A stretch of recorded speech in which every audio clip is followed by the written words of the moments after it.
অনেকেই কমেন্ট বক্সে কমেন্ট করেছে যে আদবিয়া মানসিক সমস্যা আছে, অনেক রাগ করে, কথায় কথায় গাল ফুলায়।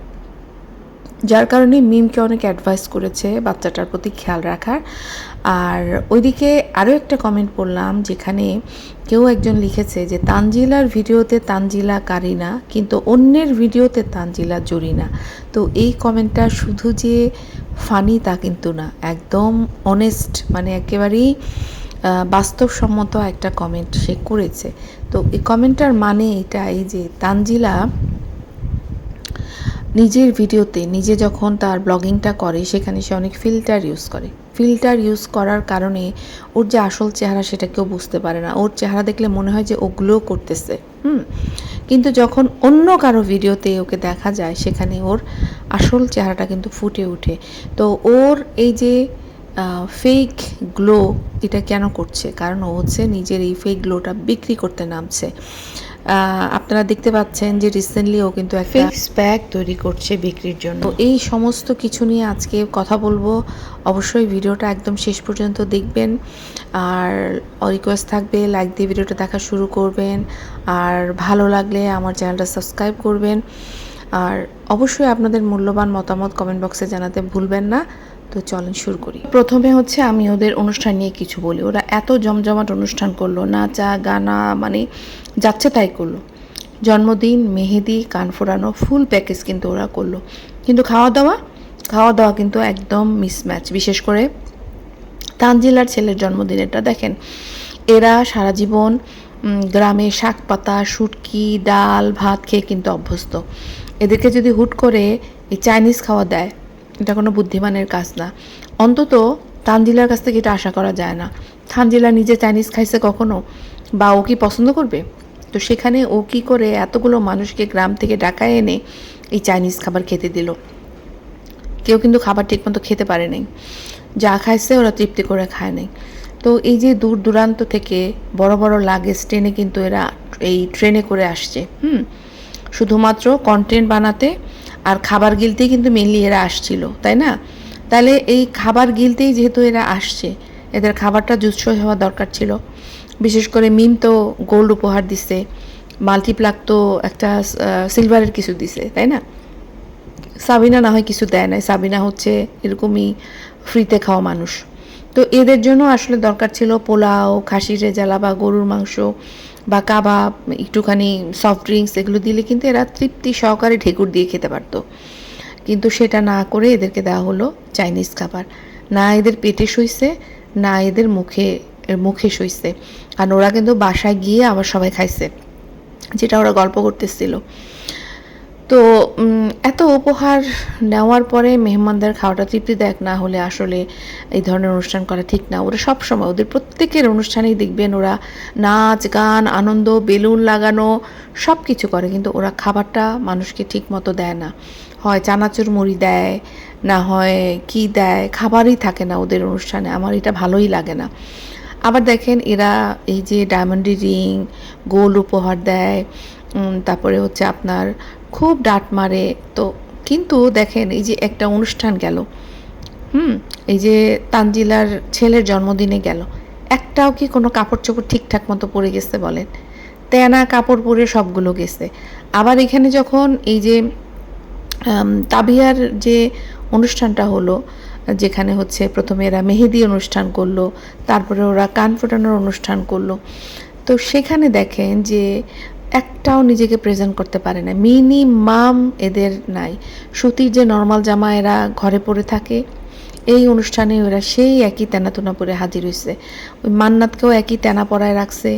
আর মরিয়মের তো ভাগে সব সময় অন্যের ইউজ করা কাপড় জুটে, কারণ ওর মা 10 বাচ্চা পালতে পারে, কিন্তু একটা বাচ্চার কাপড় কিনে দিতে পারে না। ওর মার হচ্ছে মুখে বড় বড় কথা। তো সাবিনার তো ফ্যাশন সেন্স কখনোই ছিল না, খুবই বাজেভাবে কাপড় চোপড় পরে। আর এদিকে চাপা শুটকি তো মানে রেকর্ড ব্রেক করে ফেলছে। আমি ওকে দেখলাম গত 3-4 দিন ধরে একই কালারের আকাশি রঙের একটা জামা পরে ঘুরে বেড়াচ্ছে বাসায়। এই জামাটা কেন ও মানে বদলাচ্ছে না আমি ঠিক জানি না। যখন আবার ওই অনুষ্ঠানে যায় তখন হয়তো আবার তানজিলার ধার করা একটা শাড়ি পরে যায়। তাহলে এরা যে আপনার ওই যে কি বলে এটাকে লাগেজ বড় বড় লাগেজ ভর্তি করে যে স্টেশন থেকে নিয়ে আসলো এত কষ্ট করে টেনে হিচড়ে, তাহলে সেটা কি ছিল? এই বিশাল বিশাল সুটকেসের ভিতরে এরা আসলে কি নিয়ে এসেছিল? ওই চাপা এক সেট আকাশি জামা আর এই টানা টানা কিছু কাপড় নিয়ে আসছিল লাগেজের ভিতরে, নাকি নাকি সুটকেস ভর্তি করে আসলে এরা তেমন কিছু আনে নাই? এই যে অনুষ্ঠান শেষ হবে, ফ্রিতে ওরা কিছু নিয়ে যাবে, ওই যে লিচু নিবে, আম নিবে, হ্যাঁ, সেগুলো ভরে নিয়ে যাওয়ার জন্য কি এত বড় লাগেজ নিয়ে আসছে? না হলে ওদের কাপড় চোপড় কোথায়? এত বড় লাগেজ টেনে নিয়ে আসছে, সেখানে সাবিনা তেনা 2টা তেনা জামা পরতেছে ঘুরায় ঘুরায়, আবার ওইদিকে চাপা সুটকি 3-4 দিন ধরে একই একটা আকাশি কালারের জামা পরতেছে। মিম তাও দেখলাম যে শাড়ি পরছে, মিমের বাচ্চাটাকে সুন্দর করে সাজাইছে, বিশেষ করে আদবিয়াকে একটা সুন্দর জামা পরাইছে। আদবিয়াকে কিন্তু সুন্দর করে সাজায় রাখে মিম। ইকরাকে সাজায় না, আমি জানি না কেন, মিমের কি প্রবলেম। আদবিয়াকে সুন্দর করে সাজায় কিন্তু ইকরাকে কিন্তু সুন্দর করে সাজায় না। সুন্দর একটা কাপড়ও ইকরাকে পরায় না। ইকরার জন্য কি এরকম কালো একটা জামা বানাইতে পারতো না? বানায় নাই। তারপরে দেখেন ওই যে ওইদিকে হচ্ছে মাল্টিপ্লাগ। মাল্টিপ্লাগকে দেখে মনে হচ্ছে যে এদের বাড়িতে কোনো অনুষ্ঠান হচ্ছে। মাল্টিপ্লাগ কিন্তু প্রত্যেকটা অনুষ্ঠানে সেজেগুজে আসছে, সবগুলিরে মনে হচ্ছে এগুলি এই বাড়ির কাজের বুয়া, আর মাল্টিপ্লাগকেই মনে হচ্ছে যে ও হচ্ছে হোস্ট। কারণ ও দেখবেন প্রত্যেকটা অনুষ্ঠানে কিন্তু আলাদা আলাদাভাবে সুন্দর সুন্দর শাড়ি পরছে, তার সাথে ম্যাচিং গহনা পরছে, আবার সুন্দর করে সেজেগুজে পরিপাটি করে কিন্তু আসছে। হ্যাঁ, দেখেন মাল্টিপ্লাগকে আমি সবসময় খারাপ বলি, কিন্তু যেটা ভালো সেটা তো বলতে হবে। কারণ এই যে অনুষ্ঠানটার মধ্যে দেখলাম এই বোনগুলি যাদের জন্মদিন, এটা হচ্ছে থার্ড পার্টি, মানে মাল্টিপ্লাগ তো হচ্ছে থার্ড পার্টি, চাচাতো বোন, তাই না? তো চাচাতো বোন সে, আপনারা দেখবেন তানজিলার যে ছেলের জন্মদিন সেখানেও কিন্তু খুব সুন্দর করে শাড়িটা পরছে, ব্লাউজ শাড়ি খুব সুন্দর করে ম্যাচিং করে বানাইছে এবং রুচিসম্মত। অনুষ্ঠান বাড়িতে আসছে সেরকমভাবে আসবে। তেনা কাপড় তো বাড়িতেও পরে, তাহলে তেনা কাপড় পরে অনুষ্ঠানে কন্টেন্ট বানানোর দরকারটা কি? কন্টেন্টই যদি বানাবা, নিজেকে সুন্দর পরিপাটি করো। এবার বলি যে তানজিলার যে জরিনা রূপটা বের হয়ে আসলো, এখন কি হবে? ও যে নিজের চেহারাকে 10টা ফিল্টার দিয়ে ধুয়ে মুছে নিজেকে একেবারে ফর্সা ধবধবা বানিয়ে এই যে আপনাদের সামনে তাকে উপস্থাপন করে যে সে একটা হোয়াইটেনিং ফেস প্যাক লাগিয়েছে, যেটা দিয়ে সে একেবারে এত সুন্দর ফর্সা হয়ে গেছে। এগুলো তো আমরা দেখে দেখে অভ্যস্ত, তাই না? সোশ্যাল মিডিয়াতে এরকম অনেক অনেক ভিডিও আছে যে এত ফিল্টার দেয় যে সে আসলে কালো। সেই ফিল্টারটা সরানোর পরে তার হাত দেখা যায় কালো, কিন্তু তার মুখ এতটা ফর্সা যে মানুষ বিশ্বাস করতে বাধ্য হয় যে হোয়াইটেনিং ফেস প্যাক বলতে কোনো কিছু আছে। আর এই যে ভুয়া প্রোডাক্টগুলো এরা কিন্তু চড়া দামে বিক্রি করে। একটা জিনিস দেখেন, যেই মানে কি বলবো, তানজিলা নিজের ভিডিওতে সে কারিনা, আর অন্যের ভিডিওতে যেখানে ক্যামেরাতে কোনো ফিল্টার নাই সেখানে সে জরিনা। এই রূপটাই কি প্রমাণ করে না যে ওর নিজের বানানো প্রোডাক্টের উপরে ওর নিজেরই কোনো ভরসা নাই? যদি তাই না হয় তাহলে ওর নিজের ভিডিওতে কেন ওকে ফিল্টার মারতে হয়? নিজের আসল রূপে কি আসা যায় না? ও তো এখানে বিয়ে করতে আসে নাই যে ওকে এরকম সাদা ধবধবা মানে ফিল্টার মেরে আসতে হবে, যেরকম ওর মাও করছে। কিন্তু সবাই তাকে বুড়ি বুড়ি বলে দেখে সে এত ফিল্টার মেরে নিজেকে একেবারে ছোকরি বানিয়ে দিচ্ছে। তো একটা জিনিস মনে রাখবেন আপনারা, যে এই যে ফেসবুক আর এই যে ইউটিউবে কিছু মূর্খ অশিক্ষিত কন্টেন্ট ক্রিয়েটার আছে যাদের কাছ থেকে স্কিন কেয়ার বা স্বাস্থ্য সম্পর্কিত যে কোনো জিনিস কিনবেন না। কিনা মানে হচ্ছে নিজের পায়ে নিজে কুড়াল মারবেন। একটা মানুষ বাগান থেকে আম বা লিচু এনে বিক্রি করতে পারে, এটা কিন্তু একদমই আলাদা বিষয়। হ্যাঁ, কিন্তু যখন একজন চর্মরোগ বিশেষজ্ঞ না হয়ে, মানে আপনি ডার্মাটোলজিস্ট না হয়ে আপনি এমন কোনো জিনিস বিক্রি করছেন যেমন ফেস প্যাকে কারা করতে পারে? যারা হচ্ছে ডার্মাটোলজিস্ট, তাই না? এরা বিভিন্ন পরীক্ষা নিরীক্ষা করে, এরা পড়াশোনা করে, এরা জানে কোনটার সাথে কোনটা দিলে স্কিনের সাথে স্যুট করবে, কোনটা স্যুট করবে না, কোনটার অ্যালার্জিক রিয়েকশন আছে, কোনটা নাই, এগুলো কিন্তু তারা চেক করে। তো যারা মূর্খ, যারা অশিক্ষিত কন্টেন্ট ক্রিয়েটর, যাদের কোনো ধারণা নাই এই সমস্ত মানে কেমিক্যালের উপরে, হ্যাঁ, তো তারা ধরেন ঘরোয়া প্রোডাক্ট দিয়ে আমি বানাচ্ছি, কিন্তু কোনটার সাথে কোনটা দিলে কতটুকু দিলে কি হবে সেটা না জেনে আপনি যখন এগুলো স্কিনে লাগাবেন, কে জানে আপনার স্কিনের ধ্বংস হয়ে যেতে পারে, সেটা কিন্তু আপনি জানেন না। অনেক সময় কিন্তু ভুলভাল জিনিস দিয়ে স্কিন ক্যান্সারও হয়ে যায়, ঠিক আছে? তো ত্বক কিন্তু অনেক সেন্সিটিভ, স্কিন কিন্তু আমাদের ফেসটা কিন্তু অনেক সেন্সিটিভ। তো অনেকেই আছে দেখবেন যে এই যে এরা কি পিল খায়, এর আগে কি পিল বিক্রি করার জন্য আপনাদেরকে হোয়াটসঅ্যাপে নাম্বার দিছে, অনেকেই হয়তো গেছে মোটা হওয়ার জন্য। হ্যাঁ, তো এই যে জিনিসগুলো আপনারা খাচ্ছেন, যখন আপনাদের ক্ষতি হবে তখন আপনারা বিভিন্ন কমেন্ট বক্সে গিয়ে বিভিন্ন রোস্টারদের কমেন্ট বক্সে গিয়ে বলবেন এই যে আমাকে এই জিনিস ধরাই দিছে, আমাকে সেই জিনিস ধরাই দিছে। আপনারা যখন কিনেন তখন আপনারা চিন্তা করে কিনেন না। এই যে আমি শুনলাম যে তানজিলার লিচু নিয়ে অনেক কথা হয়েছে, অনেকে প্রমাণস্বরূপ পাঠাইছে, আমাকে এরকম লিচু দিছে, আমাকে সেরকম লিচু দিছে। আমি তো দেখি তানজিলারা যে একটা কাপড় পরে, একটা তেনা কাপড় পরে, তানজিলার মা যে একটা হিজাব পরে, সেটা নিয়েও কমেন্ট বক্সে লাফালাফি শুরু হয়, আপনারা কোন পেজ থেকে কিনছেন, কোন পেজ থেকে কিনছেন। তো তখন আপনারা যখন ওরা আপনাদেরকে দেয় তখন আপনারা আবার কমপ্লেন করেন, অভিযোগ করেন। লিচুর ব্যাপারটা কিন্তু একটা জিনিস, এরকম একটা জিনিস যে বুঝতেই পারতেছেন এরা কিন্তু কোনো অভিজ্ঞ ব্যবসায়ী না, এরা একটা বাগান কিনে নিচ্ছে। যেটা আমি শুনলাম যে তানজিলারই কোনো ফ্রেন্ডের একটা বাগান কিনে নিচ্ছে এবং সেই বাগানের লিচুগুলি ওরা প্যাকিং করে করে এই মানুষদেরকে, যারা ওদেরকে অর্ডার করে তাদেরকে পাঠায়। তো ধরেন প্যাকেজিংয়ের সময় বা অন্য কোনো সময় যাওয়া আসা ডেলিভারির সময় কিন্তু অবশ্যই লিচু নষ্ট হয়েও যেতে পারে, এগুলোতে কিন্তু ওদের হাত নাই। আর ভিতরে ওরা নিশ্চয়ই লিচু করে দেখে না। তবে হ্যাঁ, ওরা যদি লিচুর জাতটা বুঝতে না পেরে ওরা যদি আপনাদেরকে টক লিচু দিয়ে দেয়, সেটা অবশ্যই ওরা অন্যায় করতেছে, তার মানে ওরা আপনাদেরকে ঠকাচ্ছে, ঠিক আছে? তো যেটা বলবো যে যারা হচ্ছে স্কিনের জানে না কিভাবে স্কিন কি করতে হবে, তাদের কাছ থেকে শুধু এরকম কোনো প্রোডাক্ট কিনবেন না। নিজের মুখটা পুরাবেন আর ওরা ওদের ব্যাংক ব্যালেন্স বাড়াবে। তো সচেতনতা আপনাদের কাছ থেকেও কিন্তু শুরু হয়, এটা মনে রাখবেন। তো এইবার আসি হচ্ছে যে এই যে আদবিয়াকে বলা হচ্ছে যে আপনারা যে জাজ করে ফেলছেন যে আদবিয়া মানসিকভাবে অসুস্থ এবং ওকে কীভাবে পালতে হবে সে ব্যাপারে বলছেন যে হ্যাঁ, এটা কিন্তু চোখে পড়ার মতো আদবিয়া যেটা করছে। কিন্তু দেখেন, একটা বাচ্চা ছোটোবেলা থেকে বাবার স্নেহ থেকে বঞ্চিত। হ্যাঁ, আর বাবুকে যদিও আদবিয়া বাবা বলে ডাকে, কিন্তু বাবুর ইকরার জন্য যে ভালোবাসা বা কেয়ার, সেটা কিন্তু আদবিয়ার জন্য কখনো ছিলও না, থাকবেও না। ও আদবিয়ার জন্য যেটা করে সেটা হচ্ছে দায়িত্ব, মিমের ভয়ে করে, ঠিক আছে? আর মামা যেহেতু মামা হিসাবে যতটুকু ভালোবাসা ততটুকুই। আর এই জিনিস কিন্তু অভিনয় করে ঢেকে রাখা যায় না। হ্যাঁ, আর আদবিয়া অন্তত এইটুকু বুঝে যে অবহেলার বঞ্চনা কী জিনিস, ঠিক আছে? তো এই যে মিম বাচ্চাকে নিয়ে আজকে এই বাড়ি, কালকে ওই বাড়ি, পরশু এক রেস্তোর যাযাবরের মতো ঘুরছে, এতে কিন্তু বাচ্চাদের মানসিক বিকাশও ধ্বংস হয়ে যাচ্ছে। কোনো বাচ্চার মানসিক একটা স্থিরতা লাগে, তো একটা বাসায় আপনি থাকবেন, ছোট বাচ্চা, একে পড়াবেন, এর যে একটা মানে কি বলবো এটাকে, যে একটা নিয়মিত যে একটা জিনিস আছে, নিয়ম, সেই জিনিসটা কিন্তু বাচ্চাটা পাচ্ছে না। আবার দেখবেন যে আজকে নানির কাছে রেখে যাচ্ছে, কালকে আপার কাছে রেখে যাচ্ছে। এই বাচ্চাটা কোথাও সেফ ফিল করছে কি না, ওর সাথে কিছু হচ্ছে কি না, এই হুঁশ কিন্তু মিমের নাই।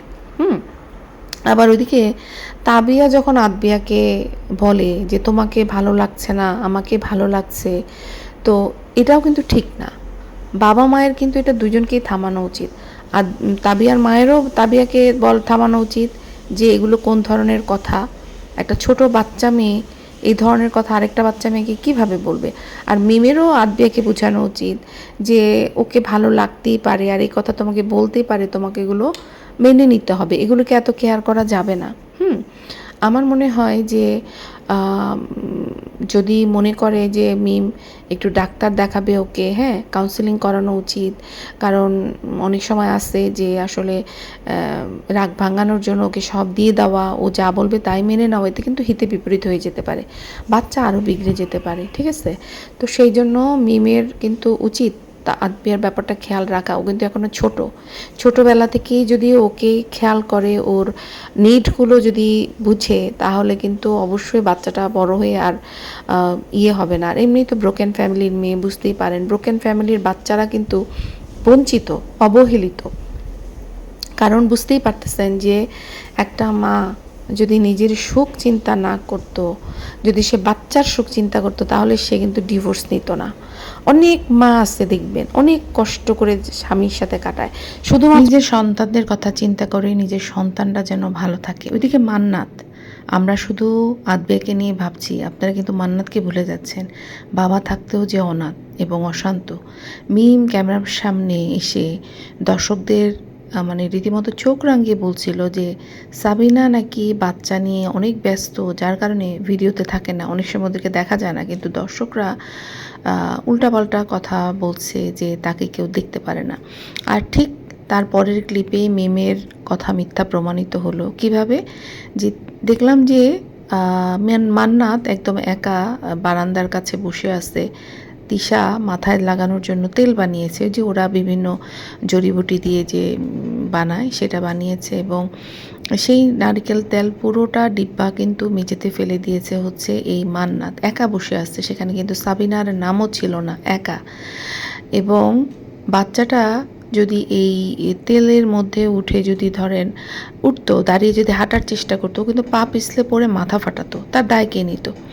তো মিমের কথার সাথে ভিডিওর কোনো মিল নাই। এবং এতক্ষণ পরে এই যে তিশা, মিম এরা যে অনেকক্ষণ ধরে ওর সাথে কথা বললো, ভিডিও করলো, ততক্ষণ পর্যন্ত কিন্তু সাবিনা ধারে কাছেও ছিল না। হয়তোবা বরাবরের মতো খাবার ঘরে মাংসের বাটি নিয়ে ব্যস্ত ছিল, মানে মাংস, হাড়, খাবার দাবার খাচ্ছিল। তো মান্না যে ভুলটা করলো, তার মধ্যে কোনো অনুশোচনা ছিল না। নর্মালি হয় না, বাচ্চারা একটা ভুল করলে বুঝতে পারে, ভয় পায়, সেটা ওর মধ্যে ছিল না। সে এমন একটা ভাব ধরলো যে আমি এমন কিছু ভুল করি নাই। এরপর অবশ্যই তিশা একটু চোখ রাঙানি দিছে, সে মাটিতে গড়াগড়ি শুরু করলো। তো বুঝতে পারেন যে ছোটোবেলা থেকেই সে বুঝে গেছে যে অন্যায় করে কান্নাকাটি করলে সে সে অন্যায়গুলো করে যেতে পারবে, কেউ তাকে কিছু বলবে না। মানুষকে মারছে, সে কিন্তু মানুষকে মেরে শুধু সে নিজে খেলতে চায়, অন্যদেরকে খেলতে দিবে না, সবার আগে সে যাবে। এগুলিও কিন্তু অসুস্থ মানসিকতারই পরিচয় দিচ্ছে। তো এটা কিন্তু একটা হিংস্রতা। তো এর দায়ী কে? ওর মা নিজে। যেই মা নিজেই গর্ব করে বলে যে আমার মেয়ে মারছে, তো কি হয়েছে, মারবেই তো।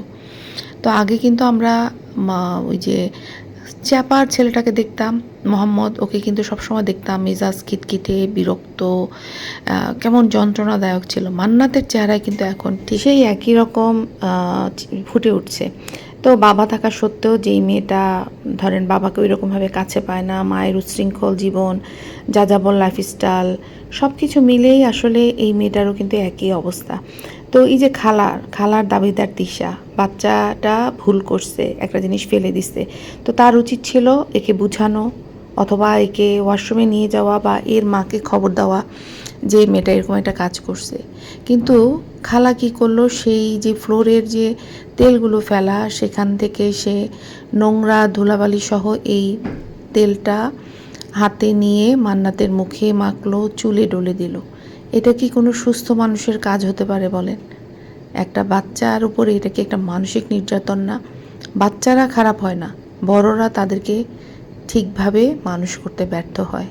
আমরা অনেক সময় নিজেরা বুঝি না কিভাবে বাচ্চাকে কি বলছি, কি শিখছি, এতে করে বাচ্চার উপরে কি মানে মানসিকভাবে চাপ পড়ছে। তো দেখেন, আমি আপনি, আমরা, আদবিয়া, মান্নাত, এদের মানসিক সমস্যা নিয়ে কথা বলছি। এরা তো এখন ছোটো বাচ্চা, এদেরকে কিন্তু গাইড করলে ঠিক হয়ে যাবে। কিন্তু আমরা এদিকে ভুলে যাচ্ছি যে এই যে কি বলবো এটাকে, শাহিনের বউ যে চ্যাপা, সে কিন্তু মানে মেন্টাল হসপিটালে যাওয়ার ওয়ান ওয়ে টিকিট কেটে বসে আছে।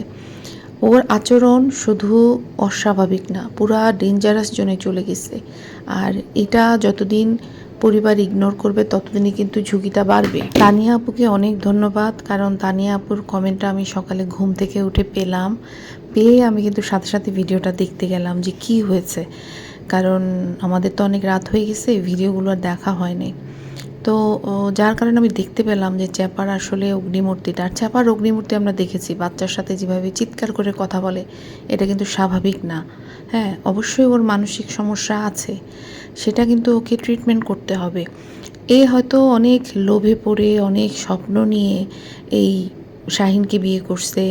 বিদেশি স্বামী, সুন্দর লাইফ পাবে, অনেক টাকা আসবে, তারপর ধরেন ইউটিউব চ্যানেল খুলবে, স্বামীর সাথে মালয়েশিয়া যাবে, সেখানে গিয়ে সে অনেক ভিডিও শেয়ার করবে, অনেক ভালো ভালো জিনিস কিনবে, তারপরে এই যে কুকির দালানটা সেটা দখল করবে, অনেক কিছু স্বপ্ন। কিন্তু রিয়েলিটিতে গিয়ে আসলে ওর যেটা দেখলো যে আসলে ও যে স্বামীকে বিয়ে করছে সেই স্বামী একেবারেই ওর স্বপ্ন ভঙ্গ করে দিছে। মানে যে কিনা বলতে পারেন আকাইম্মা, নেশা করে দিনরাত ভূত হয়ে থাকে, কাম কাজ তো করতে পারছে না, বিদেশে তো আর যেতে পারবে না। তো বুঝতে পারতেছেন যে ওর যে সব স্বপ্ন, সেই স্বপ্নের বেলুন ফুস করে ফেটে গেছে। তো তার জন্য মেন্টাল ট্রমা হবে, কিন্তু স্বপ্নভঙ্গের বেদনা সহ্য করার ক্ষমতা কিন্তু সবার থাকে না। অনেকেই এগুলো মেনে নেয়, যা হবার হয়েছে, আমি বাচ্চাদের জন্য আমি নিজের মতো করে গড়ে তুলি। কিন্তু তার মানে এই না যে চ্যাপা তার স্বামীর এই স্বপ্নভঙ্গের কারণে মেন্টাল রোগী হয়ে গেছে। চ্যাপা অনেক আগে থেকেই মেন্টাল সমস্যায় ছিল, এবং বিয়ে হওয়ার পরে সেটা হয়তো আরও বেশি বেড়ে গেছে। হ্যাঁ, তো দেখেন একটা নর্মাল কাজ যেটা দেখলাম যে তাবিয়ার কান ফোরানোর অনুষ্ঠানে ওরা অনেক রাতের বেলা 1টা বোধহয় বাজে, তখন ওরা সবাই মিলে একসঙ্গে গোল গোল হয়ে নাচতেছিল। ওরা তো বুঝতেই পারেন যে ওরা পাগল, তো নাচতেছিল। তখন শাহিন দূর থেকে ফান করতেছিল, একেবারেই ফান এটা, যে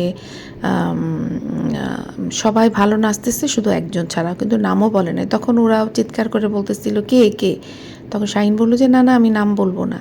তখন এই চ্যাপা হঠাৎ করে ঘুরে মারমুখী হয়ে সে কী রকম চিৎকার চেঁচামেচি করলো। তখন তাকে কেউ একজন হাত ধরে বলল যে নাচার জন্য নর্মাল থাকতে, কিন্তু সে চ্যাপার মানে বারুদ তো জ্বলিল, মারমুখী হয়ে চিৎকার তো দিলই, তারপরে সে তার পায়ের জুতা খুলে ছুঁড়ে মারল। এটা কি সুস্থ মনে হয় আপনাদের কাছে? সুস্থ স্বাভাবিক মানুষ কি এরকম ভরা মজলিসে এই কাজ করতে পারে কোনো কারণ ছাড়া, যেখানে শাহিন কারো নামও বলে নাই? আর যদি বলেও থাকে যে ও ভালো নাচতেছে না, তার জন্য কি ও এরকম মারমুখী আচরণ করতে পারে, জুতা খুলে মারতে পারে? কখনো না। এটা আসলে বেয়াদবি না, এটা হলো ওর মানসিক অসুস্থতার বহিঃপ্রকাশ। এই মেয়ে কিন্তু যে কোনো সময় যে কারো বড় ক্ষতি করতে পারে। এখন এই ফ্যামিলির লোকজন কেন চুপ করে আছে এরকম বেয়াদবি দেখেও? খুকি কখনো এরকম করে নাই, কিন্তু খুকিকে ওরা বেয়াদব বলে, কারণ খুকিকে ওরা অশিক্ষিত ভাবে। আর চ্যাপাকে ওরা ভাবে যে ওদের ফ্যামিলির একটা অ্যাসেট। চ্যাপা মাস্টার্স করছে, চ্যাপা গ্রাজুয়েশন করছে, ওদের ফ্যামিলিতে ধারে কাছেও কেউ 5 পাস করছে কিনা সন্দেহ। তো ওরা চ্যাপাকে শিক্ষিত ভাবছে, অল্প বয়সী ভাবছে, আর ওর বুইরা ভাইয়ের কপালে যে ইমেজ উঠছে এটাও ওদের জন্য বিশাল বড় একটা ব্যাপার। হ্যাঁ, আর এই বুড়া বয়সে ওর ভাইয়ের কিন্তু আর অন্য কোথাও বিয়ে হবে না। তো এখন যদি চ্যাপা ওদের বাচ্চাদেরকে কামড়ে দেয়, ওদেরকেও কামড়ে দেয়, ওরা মুখ বুজে সহ্য করবে, কারণ ওদের ভাইয়ের আর গতি নেই। আর ওইদিকে আমরা যদি সাবিনার কথা ধরি, সাবিনা তো নিশ্চয়ই এই কি বলবো এটাকে, তার ভাবিকে এইসব ব্যাপারে অবশ্যই সহযোগিতা করে, এবং সাবিনা কিন্তু নিজের মুখেই স্বীকার করছে, তার ভাবিকে এসে বলছিল একটা পর্যায়ে যে আপনার আমি এত হেল্প করি, আপনার ঝগড়ার সময় আমি আপনাকে সাহায্য করি, আপনি আমার চুলে একটু তেল লাগাই দেন, এরকমভাবে বলছিল। তো সাবিনা যেখানে নিজের মেয়েকে মারার জন্য উৎসাহ দেয়, আর সে চ্যাপার এই জুতা পেটা পাগলামি দেখে একে যে উস্কানি দিবে না, এটা আশ্চর্যের কিছু নয়। তবে আমি বলবো চ্যাপার কিন্তু জরুরি ভিত্তিতে চিকিৎসা দরকার। আর এই পাগলি যদি এরকম ফ্রিলি ঘুরে বেড়ায় না, ফ্যামিলি ওকে যদি এভাবে মাথায় তুলে রাখে, তাহলে বড় কোনো দুর্ঘটনা ঘটবে। ওকে হয় থেরাপি দেওয়া দরকার ডাক্তারের সাথে কনসাল্ট করে, অথবা ওকে রিহ্যাবে পাঠাইতে হবে। কারণ ও কিন্তু বাচ্চাদের সাথেও খুবই জঘন্য চিৎকার চেঁচামেচি করে, ওর বাচ্চারাও মানসিকভাবে অসুস্থ হবে তো এরকম মা থাকলে। তো এটা আসলে খুবই লক্ষণীয় বিষয়। এগুলি নিয়ে আরও অনেক কিছু নিয়ে কথা বলতে চাইছিলাম, কিন্তু সময় নাই। ভিডিওটা এখানে শেষ করছি, পরে অন্য কোনো প্রসঙ্গ নিয়ে কথা বলবো। এবং সবাই অবশ্যই আপনার মতামত জানাবেন যে আপনারা আমার সাথে একমত নাকি আপনাদের আলাদা কোনো মতামত আছে। তো আল্লাহ হাফেজ।